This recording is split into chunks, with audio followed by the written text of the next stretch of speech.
Once upon a time there was a kingdom far, far away.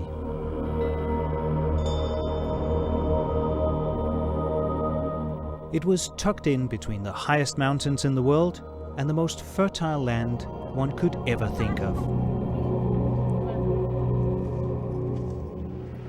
The king was in his castle, but people rarely saw him because he was angry. You see, the people didn't want him as king anymore, so most of all he wanted to tell them off, just like the statue of the old king. The people of the kingdom were very colorful and very, very poor. Some came from the mountains, others from the lowlands. A few were very rich, but most had to struggle all day, earning practically nothing, because they came from the wrong family, the wrong caste, the wrong ethnic group, or just the wrong part of the country. But now the little kingdom far, far away would have an election which people were all hoping would make their problems disappear, including the traffic jams, so they could live happily ever after. Unfortunately for the people of Nepal, since they're the people we're talking about, this is not really a fairy tale, and there are no good fairies or magic wands. Reality is tough for most Nepalese. 1/3 of the population live below the international poverty line. And even though more and more people move to the cities, the majority are still farmers. The terraced fields with rice, wheat, corn and potatoes may look picturesque, but they're often too small to support an entire family. Life is difficult for us farmers. It's hard to survive. We never have enough food. No matter what we do, we don't have enough. That's just the way it is.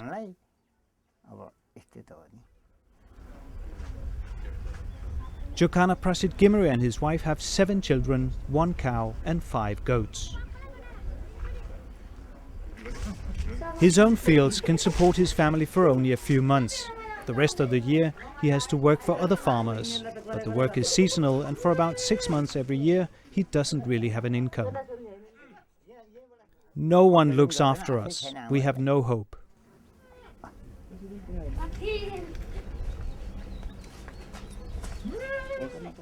Giokarna Prasad Ghimire can neither read nor write, but he's nonetheless going to cast his vote at the election like he did at the previous one.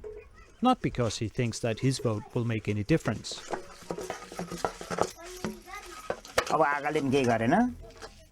Neither the present government or governments to come will do anything for us. We will stay as we are. The parties say we should vote for them, which we do, and they go up, but we always stay here at the bottom. No one cares about the poor. On the opposite end of Nepal's social ladder, we find the owner of this splendid mansion in Kathmandu, Pashupati Rana, the grandson of the last Rana Maharaja, the family that ruled Nepal for 100 years until 1951. We had a king who was a decorative king. He was kept in a sort of golden cage, and the real business of running the country was done by the Rana Maharajas. Pashupati Rana is a typical example of the Nepalese elite. A degree from Oxford, several posts in the government and a large private fortune. He has absolutely nothing to worry about when it comes to caste, family and social position, and he's busy campaigning for the political party he's in charge of. But in spite of it all, he's a strong advocate for including all the people of Nepal into the democratic process. I've been arguing in favor of inclusion for the last 40 years. Unsuccessfully, true, but finally I think we'll get there. Even though it might mean that you would have to give up privileges? Sure. Yeah, whatever you have to do. You know, it's more important that Nepal remains together, that the country becomes stable, than what happens to my fortune. You know? Unfortunately, only a very few members of the Nepalese elite share his views. The many ethnic minorities, the illiterates, the outcasts and the poor, like our farmer here, have for years been deserted by the politicians, who would rather fight each other for power than solve the many problems of Nepal. The problems led to 10 years of civil war, with a Maoist guerrilla movement fighting against the king, the army and the government. thousands of people were killed. During the war, another catastrophe hit the country. The king, the queen and several other members of the royal family were shot dead by the Crown Prince Dipendra at the royal palace during a family dinner, reportedly because he couldn't marry the girl he loved. The king's brother, Gyanendra, survived the massacre and inherited the throne. But by brutally suspending democracy and assuming sovereign power in 2005, he in reality paved the way for the end of the Nepalese monarchy. For once the political parties could agree on something. They all wanted to stop the king. Together with the Maoists, they forced the king to give up power. And the first decision the newly elected Constituent Assembly will have to make will be historical. They will declare Nepal a republic and abolish the monarchy. The grumpy power-seeking King Gyanendra looks to be the only sure loser in this election. The parties have decided that the first meeting of the Constituent Assembly will declare formally Nepal a republic. Then the king will become an ordinary citizen. So that's the other reason this is extremely historic occasion for us, because if you look at Nepal's history, this is the dynasty that actually created Nepal through its conquests 250 years ago. So to take a clean break from the ruling elite family is, I think it's a very big moment. For the first time in history, the Nepalese people will have the opportunity to write their own constitution. Neither in the past it has been done, nor in the future it will be done. So it is a historic juncture. So this historic opportunity should be properly used by the people of Nepal. It is a historic election, but there are still many unknown factors, and an election in Nepal is not the same as an election in Western Europe, for instance. Don't expect this to be an election like in Denmark or in other parts of Europe. I think this will be more like an election in northern India with low-level violence, intimidation, and there'll be pockets where I think there might have to be revoting. There's no assurance that this will be a free and fair election. There is a great deal of violence going on in the country, and the behavior of the Maoists is really quite dangerous. So what will emerge as a result is up in the air. We are just talking about political situation. The election is a popular topic on the streets of Kathmandu, also in the motorbike shop. Yes, I intend to vote, but I can't say for which party right now. If I vote, it'll be for the Maoists. Why the Maoists? Well, in this situation, they're the ones I trust the most.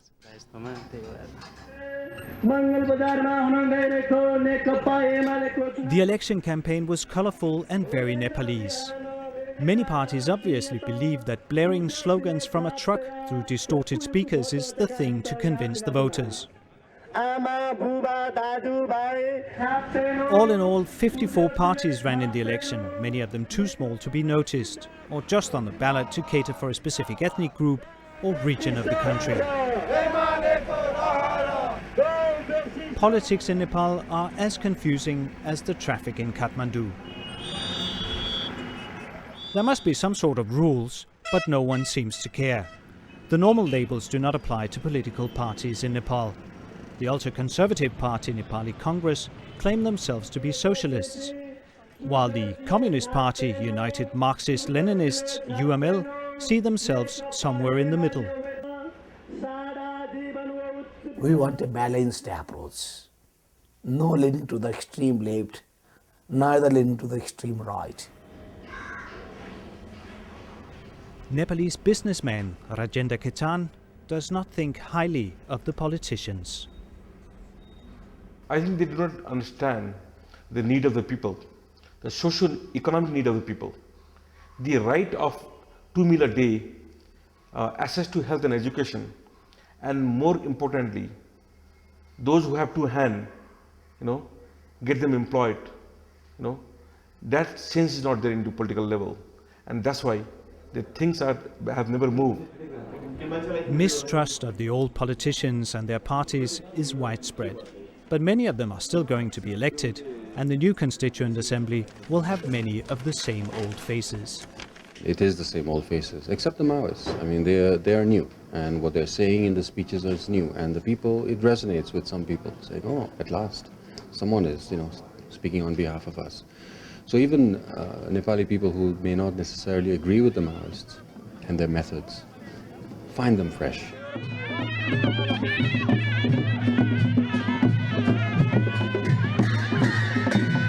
The Maoists are the great unknown factor. Not too long ago, they were still fighting a bloody guerrilla war. Today, they're in the democratic process with everything it takes: music, flags, banners, and candidates speaking to the voters, like this election rally in the mountain village of Tatipokiri. The Maoists talk about democracy, but do they really mean it? Well, at this rally, the slogans are about revolution, with portraits of Marx, Engels, Lenin, Stalin and Mao as a backdrop for the candidates. The Maoists' political rivals are particularly worried about the Young Communists League, YCL. They're the more militant wing of the movement, and they have been involved in several violent incidents. They continue to behave in a manner which is very violent, very, it is as if elections are some kind of a continuity of the guerrilla war that they carried on. They're carrying the tactics of war into election. A member of parliament from the Nepali Congress Party is in the hospital in Kathmandu after a close encounter with the Young Communists. Maoist members of the YCL attacked us. They used knives, iron bars, bats and guns.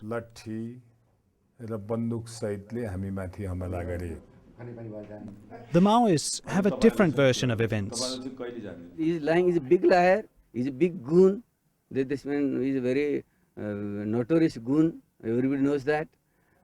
So that way he killed our cadre, and to hide that he is accusing us. This is the reality.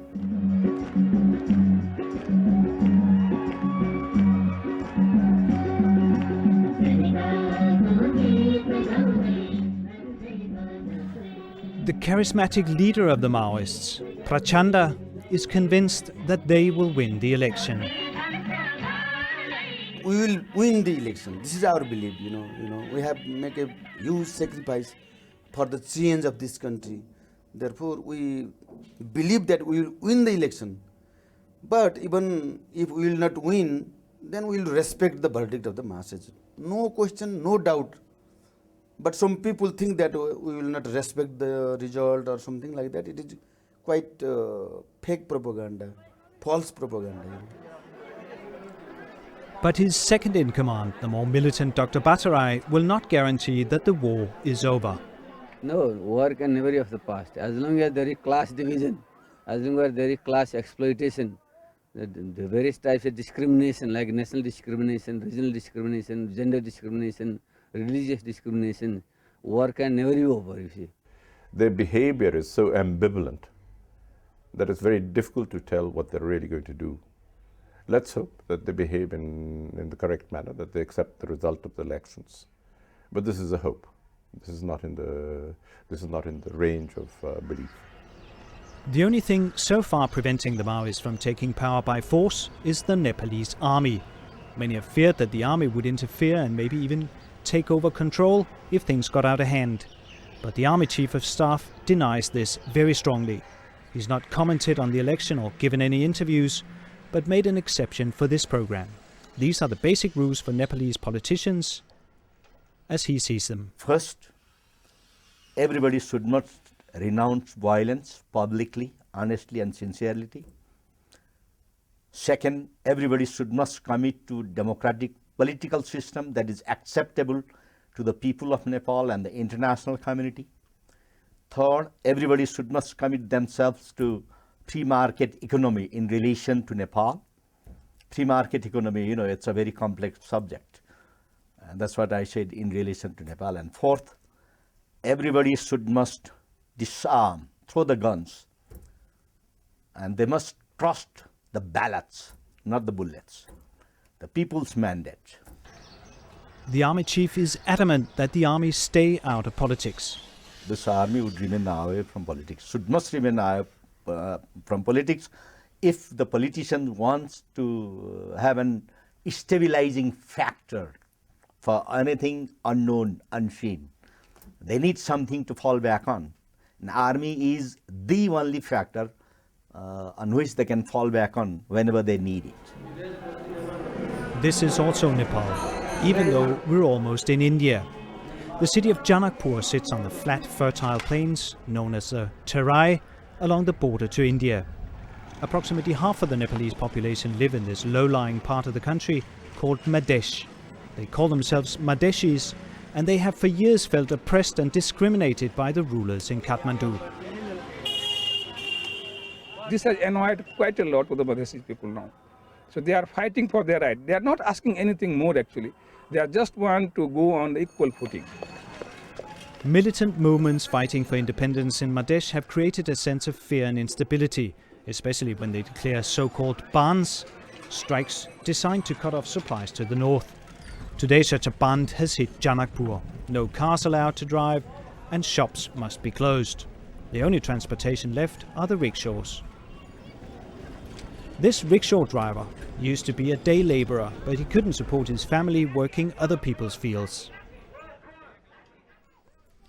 I don't have my own land, so I had to rent land from others. I couldn't make enough money, so I quit and changed my job.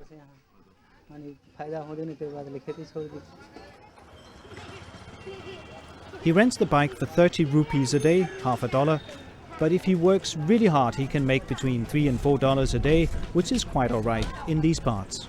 Like many other Madeshis, he feels that his region is on a collision course with Kathmandu. I wish the Madeshis here in Terai could have independence, but the government will never allow it.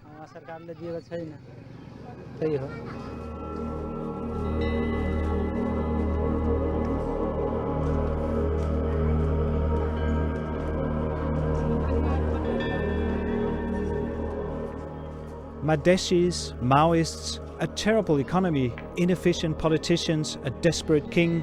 The list of problems in Nepal is long.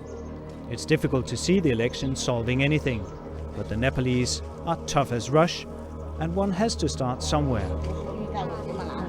Often it has looked very messy. Even in my own articles I've written, and basically to warn people, look, it's getting out of hand, it's getting out of control. So we have to ring the bell, warning bell. But if we step back and look at what we've achieved in the past 2 years, then you have to take some comfort from that this was a major achievement. This is a major change in the way we are going to be governing ourselves. And it has been done without bloodshed. It has been done through resolutions in Parliament. And very few countries can boast of that. Always, and my prayer with God is that this election must manage the previous conflict and pave the way for peace, stability and development for this country. Only I can pray. Will the Nepalese live happily ever after, or will they start fighting again over the kingdom? We'll only know when the hard work of drafting a new constitution and forming a new government gets underway. Who knows? Maybe the story of Nepal will have a happy fairy tale ending. The worst case scenario for me, it would be a Kenya type situation where elections are held, there's all these allegations of rigging, and then the country descends into anarchy and chaos. But I don't think it'll be that bad here.